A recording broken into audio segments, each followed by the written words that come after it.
Tell me when, yeah?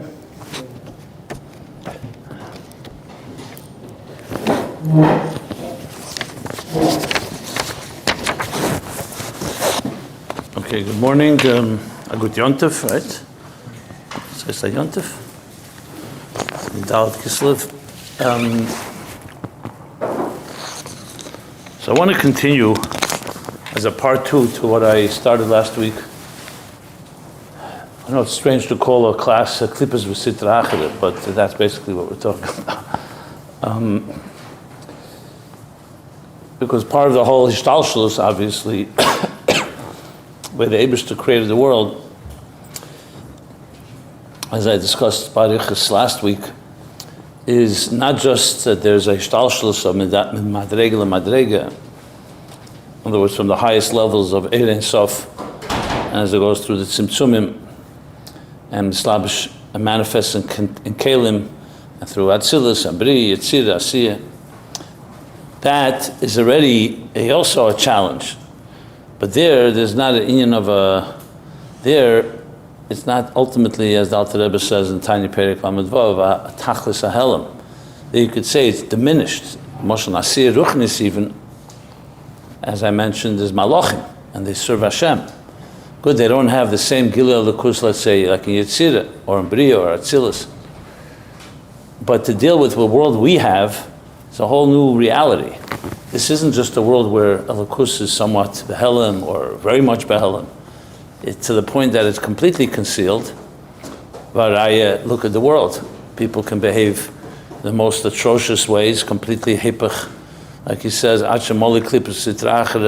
point that menagid LaHashem, aniva afsi eid, which is not just a helam, it's a nisnagdus. And of course, there's no tachtenim, there would be no achievement if it did a tachtenim if you didn't have that. So you have to deal with the biggest issue, maybe the $1 million question, the biggest question of all, the suffering in this world, the pain, things that are seemingly senseless. And I'm talking about from the Holocaust all the way to individual, personal tragedies, as we see and we continue to see, unfortunately. So this is not just a issue of more elokus, less elokus. It actually goes against everything that the Eibishter stands for. We're told, Teva Tev Lehetiv, Etzem HaTev, the Eibishter is ultimate good, and everything is going to be good, Tar good, V'zayin good, and all that. But you have Bepel Mamish, you see, Le'enei Basar Shalanu at least, and that's real, it's not an illusion. You know, if someone, God forbid, dies, we don't say it's an illusion. You sit Shiva, Rahman al-Islam, and you have to grieve and cry over it. So I want to address that a little more. You know, last week I addressed more the shtalshus of it based on the Tanya, the Sikha from V'mikates Mem Zayin, Tovshim Mem Zayin, but a little more about the very Etzem Inyan, because it's the biggest question that you'll ever face, that we have and that everybody has. I mentioned, I don't know if I mentioned, but even that letter, famous letter that the Rebbe wrote to Ben Tzvi, the president of Israel, why he doesn't use the word Nasi. You know, everyone quotes that letter, but the Rebbe says, since he's a child, he imagined what it will be like a world when Mashiach comes, and Mashiach is the ultimate Nasi, so he can't use the word Nasi on anyone else. But the Rebbe adds a line there, which I was found to be maybe the most powerful of them all. A time when Mashiach comes, well, we'll understand Eitcha Hashem Ke'anafta be all the tzaras that Eden went through. Of all the things that Rebbe says as a child, what bothered him, so to speak, and what he was thinking about, not just Mashiach going to come. Not, I say just, that's a big thing too. But also the biggest question of all is how we will resolve all the years of tzaras. And of course the Rebbe went through his tzaras, and his father went through it. I mean, we don't need any proofs for that. So it always remains, even, and here's the Rebbe's letter, a dilemma. And even in Kabbalah and in many Sfarim, the question is, how does Ra become a reality? If Ein Ra Yered Momayla. The Eibishter is Tachlis HaTev. It says clearly, Ra does not come from above, so where does it come from then? And nothing creates itself. Chaz v'shalom, Ein Dover Eses Atzmei. Everything is created by the Eibishter. And we see B'Peil there is Ra. There are things that are in the category that Torah calls Tev and Ra. Even Eitz Hadas, Tev and Ra. The Torah says it's Ra. So I wanted to analyze that a bit more, what that means and how it came about. Now, how it came about, I did discuss. That's the classic mashal from the Magid of the Helam, how Helam brings to a Menagid. In other words, there's no concealment, there never can be anything that will oppose godliness. And you have Ein Sof Lifnei Tzimtzum, it's not Shaykh, because there is nothing else. So in a state of Elikus B'Pshitus, the language of Chassidus, where you have only Elikus, Kulei Tev, there's not room for anything else, because everything is godly, and everything that's godly is Tev and Kedusha and so on. So the way to get to a place that will be a Helam V'Hester, like the Alter Rebbe Taka says, you don't get to Kamali Kelipos Sitra Achra that a Menagid to Hashem without a Helam. It doesn't go the other way around. First you need a Helam. So the mere fact that Bereshis Bara Elokim, the Eibishter created the world with Elokim, Midas Hadin, Midas Hatzimtzum, is the mashal like the father hiding from the child, with the kavanah b'shvil hagili. The kavanah is not to hide. The kavanah is to create a consciousness of another entity, independent, that will choose and say, I'm going to look for my father even in this Helam, and discover, and then it comes from Aveda, from our Aveda. It wasn't the Eibishter doing, we did it. Which is, of course, the Aveda of Dira B'Tachtenim, that even though it's Tachtenim, we're not inspired from it. We see through it, so to speak, and we keep looking for Elikus even in the darkest places. And not only looking, we refine the world. That's called Birur V'Zichu Cha'elam, that you take the world, Elam Hazeh Gashmi V'Achumri, and not only don't act in a way that's Chaz V'Shalom, the opposite of Ratzon Hashem, but we align it. Shem Shamayim, Kol Masechel Shem Shamayim, Alter Rebbe explains in Tanya, even Divrei Reshus. So obviously there are things that are off limits, called Shalosh Klipos Hatmeis, which I'm going to discuss a bit more. But that's that you can say is the way Chassidus explains the root. So then, Ein Rayered Mamayla, why? Because Mamayla did not come any Ra, Mamayla came a Helam. That's Kayach HaTzimtzum, Hein Gvuresav, God's power to conceal himself. Fine. But Ra is a result, the concealment that's misunderstood by the Makabel. To use another mashal that the Rebbe quotes from Bab Hillel about the 3 weeks. He asks why the 3 weeks are Keneged Chabad. The 3 weeks is a time of a Helam V'Hester, Bein HaMtzarim, time of the Churban and so on. So why do you compare it to Chabad? So the Rab Hillel gives a mashal. It's mashma from the Rebbe that the Maimer the Maimer of Rab Hillel is based on the Tzemach Tzedek, Maimer or Mitler Rebbe, and the mashal is a similar mashal that the teacher who wants to be Megala, his teacher is teaching his student, but then he has a tshuka, he has a yearning to be Megala a new Chiddush, a new unprecedented innovation that he never revealed before. But since it's so new, so the teacher has to so-called prepare himself. So he falls silent, he's quiet, because he can't continue the Hamshacha, the Hashpah that he was teaching before, because that was the previous paradigm, the previous concept. The new concept, so he goes quiet, so the teacher becomes quiet, goes back into his own thoughts. It was like Chabad is Eila B'Sharshay, in the language there in the Maimer. And as he prepares himself, meanwhile it's quiet. So the student could either understand that there's a big gila coming, or if he misunderstands, he thinks the teacher abandoned him. Because here his teacher was teaching him, and now suddenly the teacher is quiet. And that's the cause of all the problems, because he misunderstands and he thinks the teacher left him. Similar like the mashal with the father, where the child stops looking because he thinks the father is no longer there, even though that's not correct. So Rab Hillel explains that that's why it's the 3 weeks. 3 weeks is after the Churban Bayis Rishon and Bayis Sheni, the Eibishter wants to prepare a whole new level of Elokus, which is Bayis Shlishi. So in a sense there's a Helam. The Helam is B'Shvil HaGili, but misunderstood, it turns into all the negative things because we think God is not there. Hayesh alikim bekebenim oyin, as the Rebbe brings in the famous Tu B'Shvat Sicha Lametes, Tov Shel Lametes. So based on that, the whole point of the Helam is not a Helam, it's only a Gili, but we don't understand that. So we deal with any nisayon in our life, right now, today, or yesterday, anything. So, we look at it immediate, it's a challenge. And we feel sometimes, why is God doing this? Why is this happening? Why is that happening? And the key is to understand that it's all Shvil Hagili. When you misunderstand it, that's when all the issues come up, because then you either go off on your own feeling, the Eibush is not there with you, Chaz v'Shalom, or whatever other things come from it. So that's the basic explanation. And even though it seems like a simple explanation, actually when you look in Pardes of the Ramak, or other places where they ask the question, how does Ra come to be? Chassidus brings it in several places. You see, they struggle with it. It's not so simple. Because as I said, as much as you're Mailam Elikus, it doesn't turn into, God forbid, evil. You could just conceal something, does not mean it's going to be evil. But this point of Chassidus is the misunderstanding that we have. Like I spoke last week about the Klippa. You look at a fruit, and you don't realize there's a fruit inside, and you start eating the peel, it could be destructive. There's some peels that are actually toxic. Because what happened? The whole peel was there to protect and conceal the fruit, to protect it from the environment or from insects or whatever.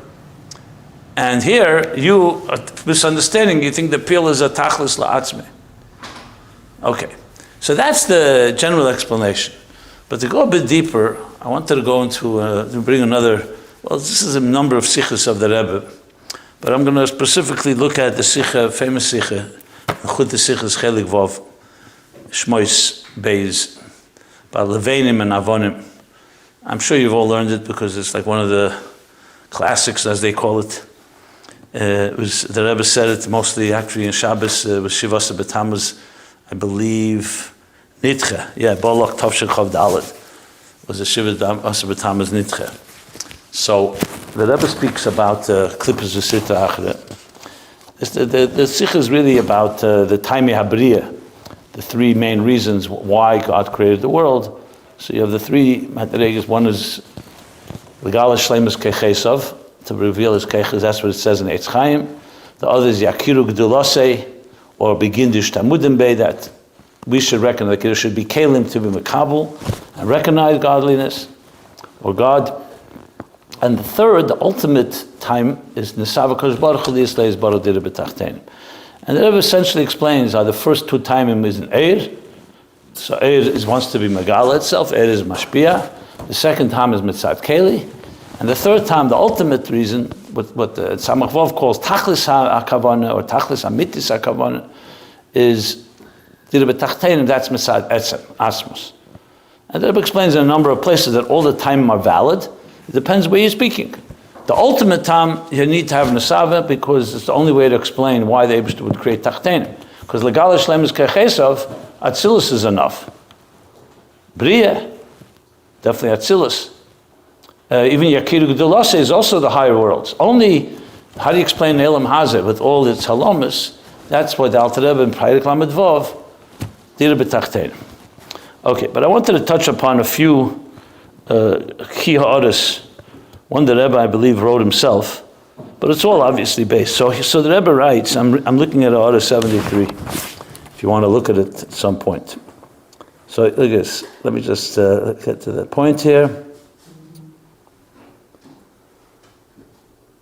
So in Vosba state, okay, so what consists the emes eifim from Dira B'Tachtenim? I'm reading from the Prim, just summarizing. The Savakosh Baruch Hu. It says like this: Tachten, shein tachten lematem menu loshen atanya.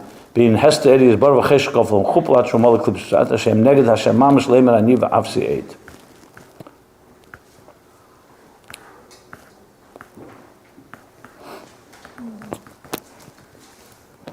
And then the Rebbe says like this: When Eid nemde in yonim tachtenim, we zijn full mit Kelipos v'Sitra Achra, welche zijn menaged shalakus.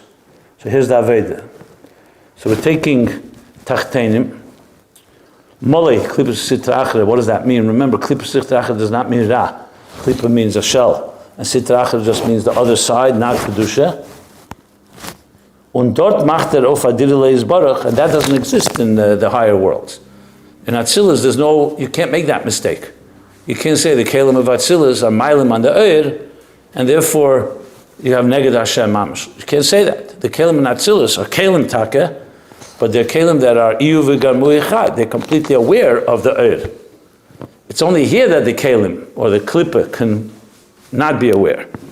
But then when we don't allow ourselves to buy into that helim, so and wir macht dort nicht durch suchen megala sein dem teven gedusha was behalten in see von frier, like we discussed last week as well. We're not just talking about revealing the fruit. Weil adra bezeir ganze wesen is neged Hashem mamish. So the whole being is neged Hashem. So you can't just suffice by saying I'll be megala the pnimius. That's enough for so-called be megala the father that's hiding. Now, durch zerbrechen mevatel sein de sitra achra in ganz. What does that mean? Because you have to eliminate the helam. You have to eliminate the concealment. It's true, you have to megal the kavana, like I spoke before, L'shem Shamayim, and everything be done and understand the whole purpose is only gili, but there's still a sitra achra, there's still a managid. So you have to destroy that. Azay as the dirit zum Ebersten wird geschaffen, euschlitzlich, that's the chiddush. If you remember last week when we spoke from Miketz Tov Shemem Zayin, the chiddush is that to make a keli from a world that's not a keli on its own.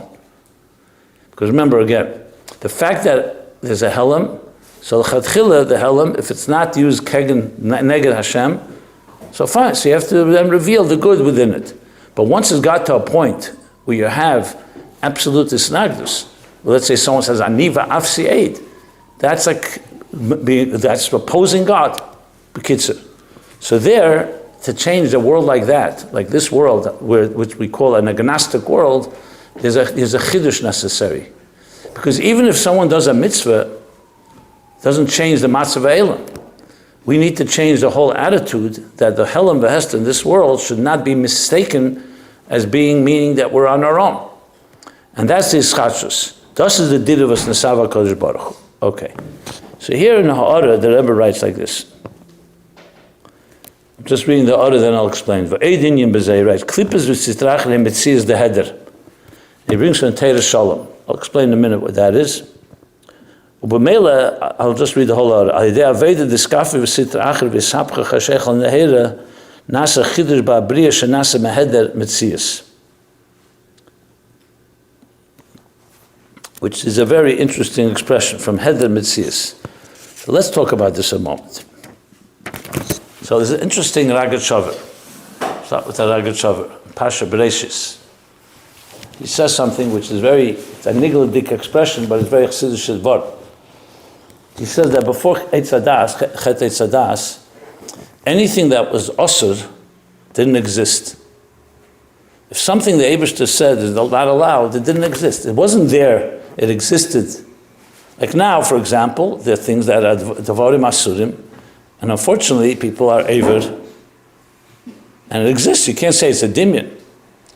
But in a world of kedusha, if the Eibishter said it's not allowed, it doesn't exist. The Chet Eitz Hadas changed that. It created a world where you could have something that's neged Hashem. It's not the words he uses davar asur, and it exists. The question is, what does that mean exactly? What's the word that he's saying? Very simple. Since the only tachlis ha'emes is the Eibishter, and he created everything, so the only thing that really exists is what the Eibishter wants. If he doesn't want something, it doesn't have any source for mitzias. By us, it's not that way. We're not a beira, so things can happen that are not in our control.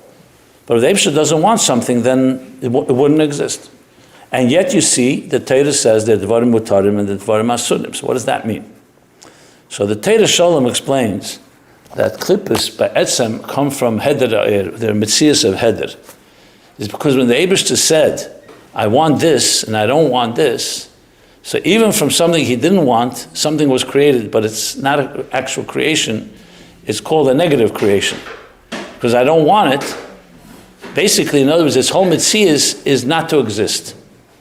But that's what the Eibishter wanted when he created Tachtenim. I know this may be a little dakas dikinian, but think about it. You'll see it makes a lot of sense. So I'll say it again. As soon as the Eibishter said he wants a world of Teiv, and he said, I don't want Ra, And the best proof is when he told Adam and Chava, do not eat from this tree. Do not eat from it. Eat from all the other trees. So by saying, do not eat from this tree, something was created. However, the mistake is, it's not created to use it, it's created not to use it. I'll just give an example, make it a little more palpable. It says in the Pasuk, and then the opposite, that's the hepech habracha. So the Rebbe asks a question, whenever it says nesen, l'shem matana, chol nesen ba'in yofer nesen. So Be'ela bracha, that's a matana. What kind of matana is hepech habracha? And it says on both of them, the es, the opposite.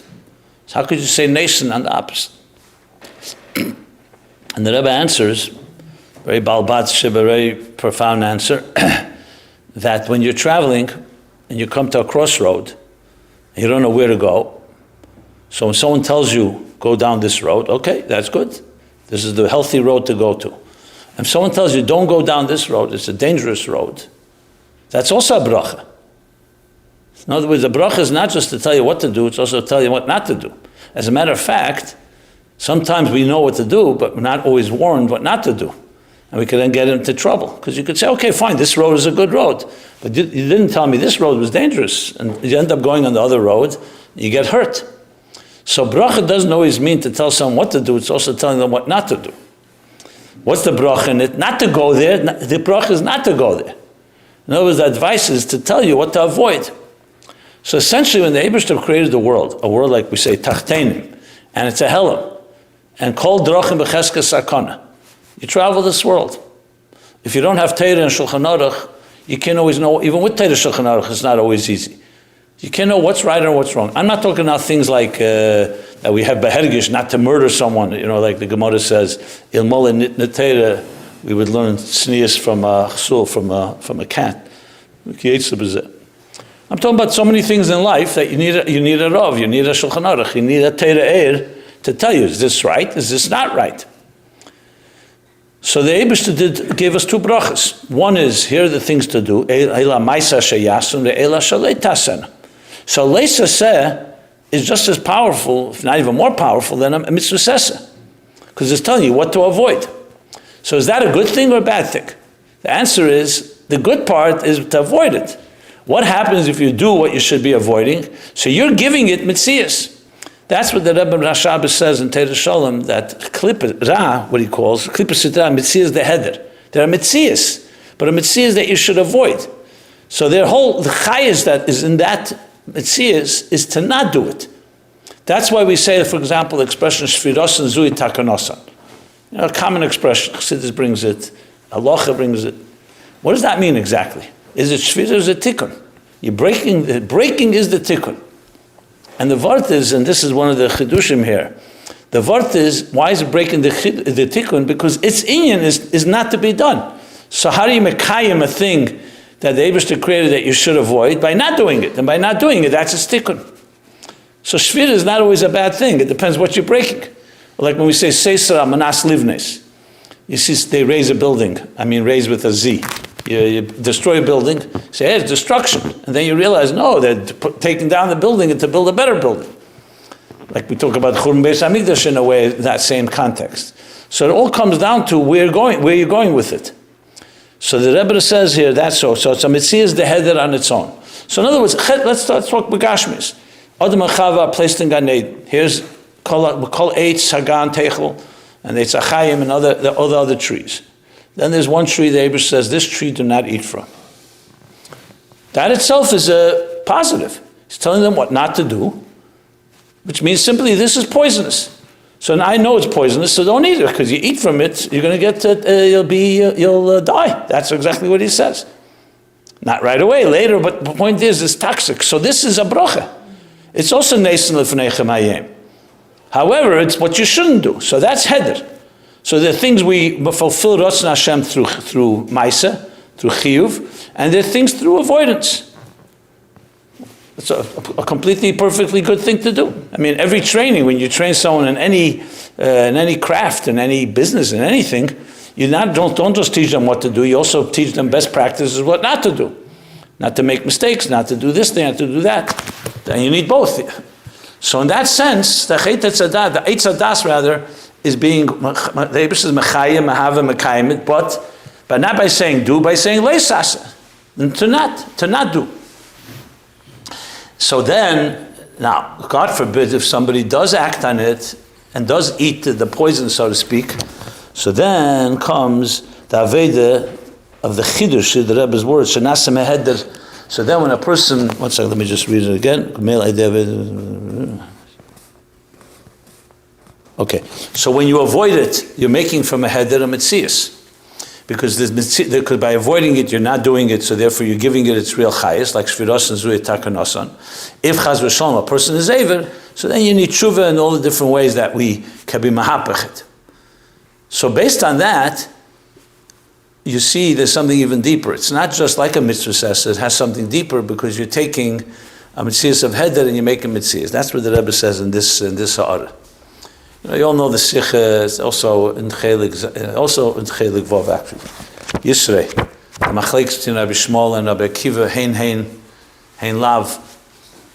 So the Rebbe is one of the biyurim there is what's the machlekes. They're both saying the same thing. That Rabbi Shmuel says that on hein they said hein, and on lav they said lav. And Rabbi Akiva said on hein and on lav hein. I mean, the bottom line is leisignev means I won't steal. No one disagrees with that. The question is, did they say I won't, or I will not steal? I mean, that's the difference. Semantics. So the Rebbe answers, the answer I want to refer to, is because Rabbi Akiva came from Ekev, Ben Gedim or Ger, so he came from a darkness, a cheshech, until Ben Arbaim, 40, he did not learn Torah, etc. Rabbi Shmuel was a Kohen Gadol. So Rabbi Akiva saw the hein and the lav. And Rabbi Shmuel was a tzaddik. So he never saw by him everything is the lav is lav. You stay away from it. Rabbi Akiva was able to be maile and be megala the hein, the positive in the lav. Same idea basically that we're talking about. Now, what does that tell you, as far as our Aveda goes, that when we're dealing with basic shlichus or any Aveda we do in this world, so there's one thing is you learn Torah Mekayim mitzvahs. And you megala lakus as much as you can. But there's another thing which is even deeper, and that's the ultimate kavanah. Because I said, Torah mitzvahs, well, I don't know, mitzvahs, maisius not, but Torah you can learn in Gan Eden too. It's only in this world that we have to contend with a real menagid. And Pasha Begashmis, you go to a community, or you go to the regular Elam Hazar people. I don't have to go very far. You go to yourself. We all have within ourselves the Goy Asher B'kir B'cha. And we know it's not so simple. It's not just the Eibishter gave us a nefesh shalikis and said, okay, go out there and be megali and nefesh shalikis. He also gave us a nefesh abamis. And even though nefesh abamis is Satan, Pnina L'Shem Shamayim Neskaven, and it's all the good kavonas, I don't have to tell you, nefesh abamis is a pretty formidable challenge. Everybody in their own way. So the Aveda is not just to be megala lakus, it's also to be megala the purpose of the Helen, and that is to recognize that it's meant to avoid. That's the key thing. And according to Chassidus, especially looking at Likutei Torah, Pekudei, and a few other places, when a person is mekayim a leisa set, it's deeper than a essa. A essa is mamshech eris and kelim, the Alter Rebbe says, but a leisa says mamshech from a makif that's higher than eris and kelim, because you're being mamshech something that's beyond the structure. You're avoiding something. And we all see it's much harder to resist an Aveda than to do a mitzvah. Because an Aveda has a big power, a taiva, or whatever it is that's causing a person to be drawn something. To stop yourself, to refrain, is harder than to do. That's how it is. And so doing a paso, it says, over Aveda is kilunas a mitzvah. In some places it says it's even more powerful. You see it all the time. It's harder to control yourself than to act. I'm talking about a positive act and avoiding something negative. That's how it is. Because there's a powerful force that the Eibishter invested in this world, in the Helen V'Hester, and we know just as it is, it says in some places that the Tzimtzum, the Shadish is higher than Eir. A simple mashal would be, if you see a Chacham who's a wise person, Is it harder for the Chacham to say something or to be quiet? Obviously, to be quiet is harder. If you have something to say, let's say you see an argument or something else, I mean machlekes. I mean, people are disagreeing about something. And you have certain wisdom, you know, but for whatever reason, you have to exercise restraint because they have to figure it out on their own. Of course, it takes much more effort to not say anything than to say anything. You know, if you're a parent and you see your child is about to make a mistake, and for whatever reason, you have to let them learn on their own, it's much harder to control yourself from not saying anything. You know, I mean, I remember so many times you saw the Rebbe who exercised unbelievable restraint. He didn't get involved in situations with no question. You know, my father once asked the Rebbe, it's not so negate in the Yanena, but since we're on the topic. So there was in one city, there was a big machlekes within among the Askonim. And we don't like to say there's a machlekes in Chabad because as the Rabbeim told us, there's no machlekes in Chabad. Machlekes is in people. Chabad isn't stuck in machlekes. Rebbetzin once said to someone, in Lubavitch, the Rebbe Rashab said, she said, my Zaydet gesagt, das in Lubavitch is alles gut. So when the guy said to the Rebbetzin, aber es ist nicht gut, Rebbetzin, she said, es ist nicht gut, das ist nicht Lubavitch. So the machlekes is not in Lubavitch. Machlekes is between people. But so my father asked the Rebbe why the Rebbe doesn't intervene. You know, the Rebbe should say what he wants and that's it. Because Rechil Hashem, it was already getting to the public and to newspapers. I mean, I don't have to tell you, Mizman, we see these things. Highly see it, but that's how it is. So the Rebbe got very serious and he told my father, erstens wird es nicht helfen. Jeder in Teitschen, was ich sag, wie will. So firstly, it won't help because everyone's going to take whatever I say and interpret as they wish. And second, the Rebbe said, that's what the Rebbe said. No, you can't, you know, I mean, I want to compare it, but it's like the Eibishter doesn't get involved. And what do you mean doesn't get involved? He allows for bechira. And sometimes bechira leads to the worst possible things. I mean, we have so many examples for that. So imagine the restraint, the discipline that's needed when you see something that's wrong and you're not going to do anything about it. And who was negay more Kiddush Lubavitch and Kiddush Hashem than the Rebbe? And the fact that he chose to be silent and not say anything, at least begole, takes much more effort and much more kayach than to get involved. But the Rebbe saw the bigger picture. He realized that human beings have to work things out. And you know, some argue that Lubavitch would not exist today had the Rebbe intervened everywhere, because people would not have a way to work things out. Everything would be, go to New York and ask the Rebbe.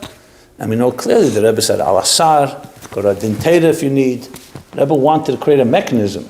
So obviously the Rebbe could have intervened, and I'm sure many Chassidim would have listened. But like I said, the Rebbe said both answers. That one is, if someone doesn't want to hear, they'll take the Rebbe's words, you know, Sheichid Yaver Einei Chachamim. It's just like we can distort Teda for our interest, you could also distort the Rebbe's words for your interest. And the second thing is I just thought it was a very interesting way the Rebbe put it, and explains a lot of things. It doesn't, listen, at the end of the day, it would be a lot easier if the Rebbe mixed into everything and said, this is exactly that. But that's the Seder Elam, and the Rebbe wanted to make us into adults and not babies. You do that with 2-year-olds, you get involved when your babies are fighting.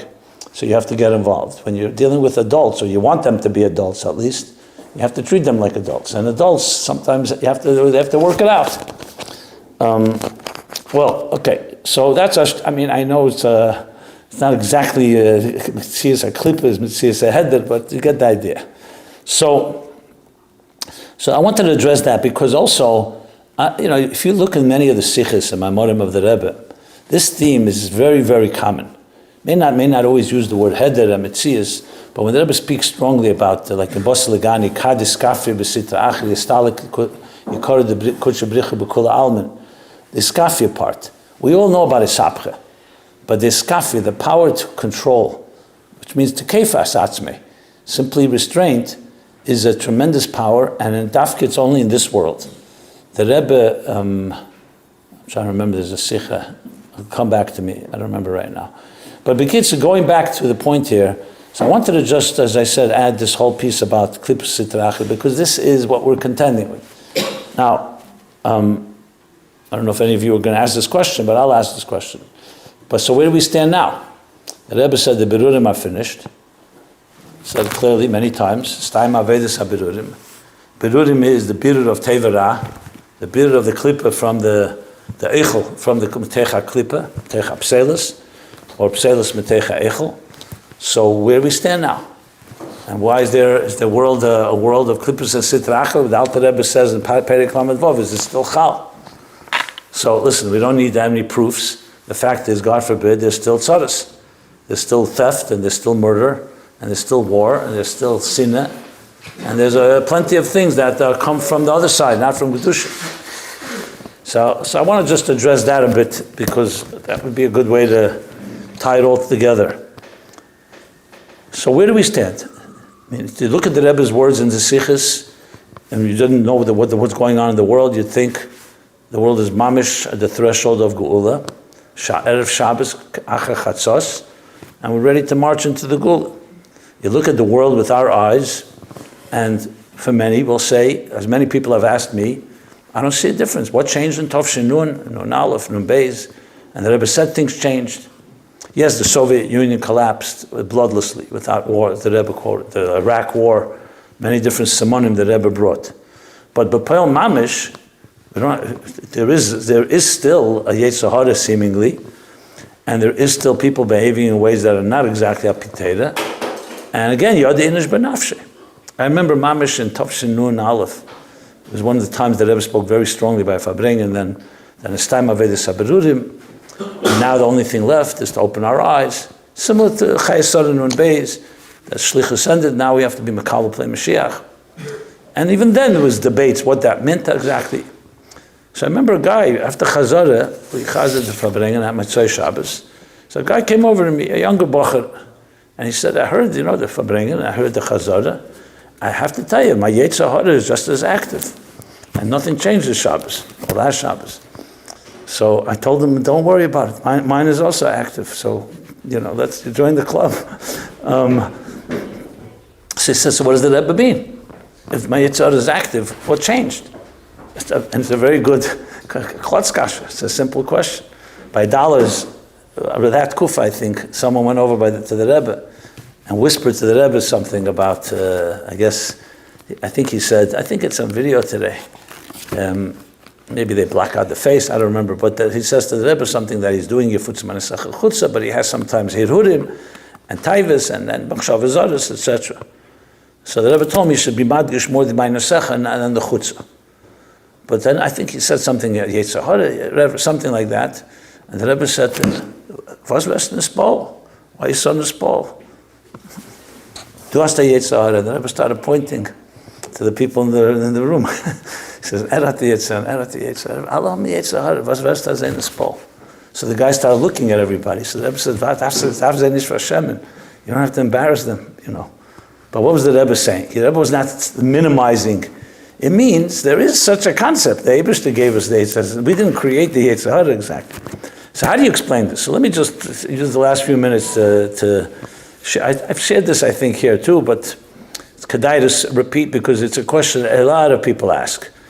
I don't want to repeat some of the divrei, I don't want to say kfira, but, skeptics. Like someone says, maybe the Rebbe is looking at the world with his eyes. But when we look with our eyes, you don't see what the Rebbe is seeing. Now, obviously, the Rebbe's eyes are clearer than our eyes. That's not a question.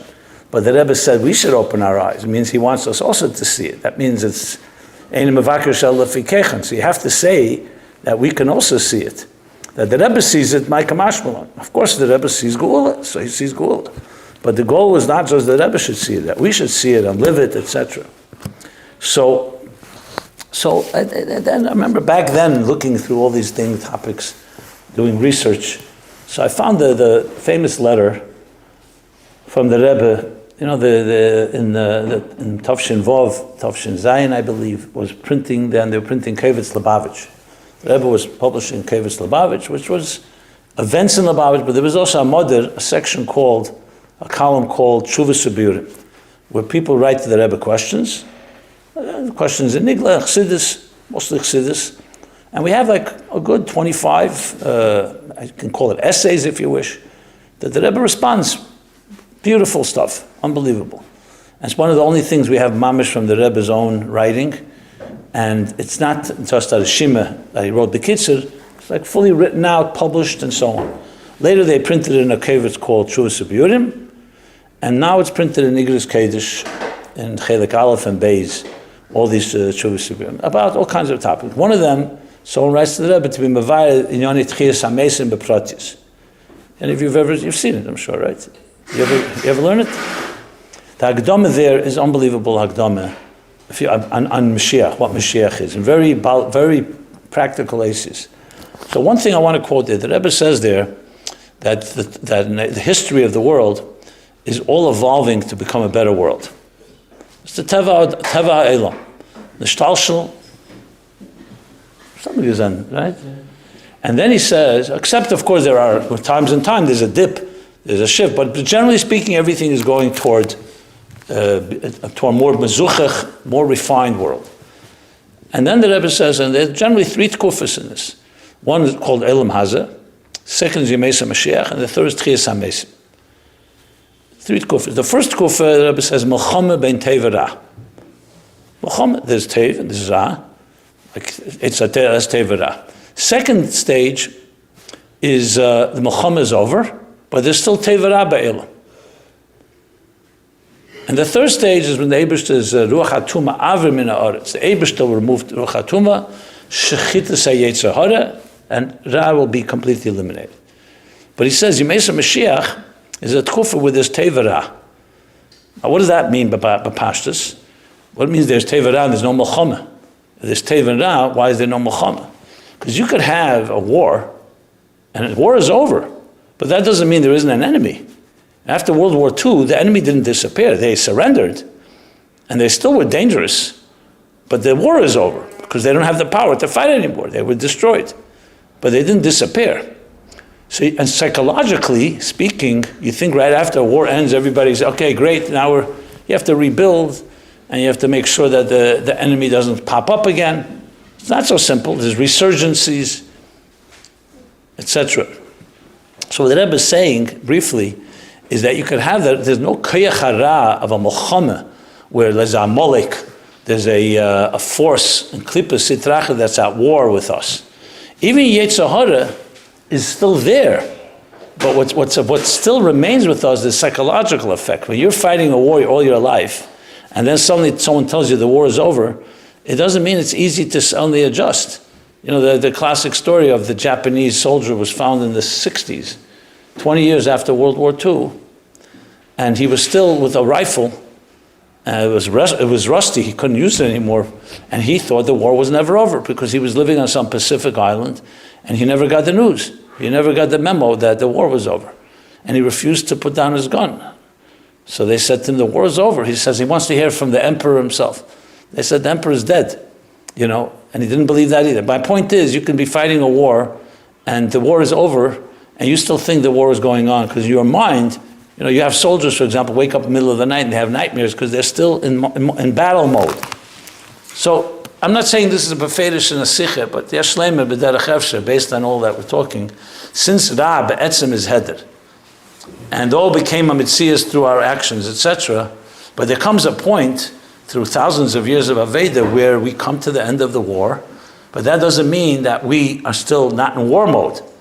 And the Rebbe is saying is, that he's trying to lift us up, to see it through the Rebbe's eyes, that if you see it, if you see your Yetzer Hara as not tefus mokim, and you can adapt to that, the Yetzer Hara does not have the power you think it had. There was a time it had a lot more power.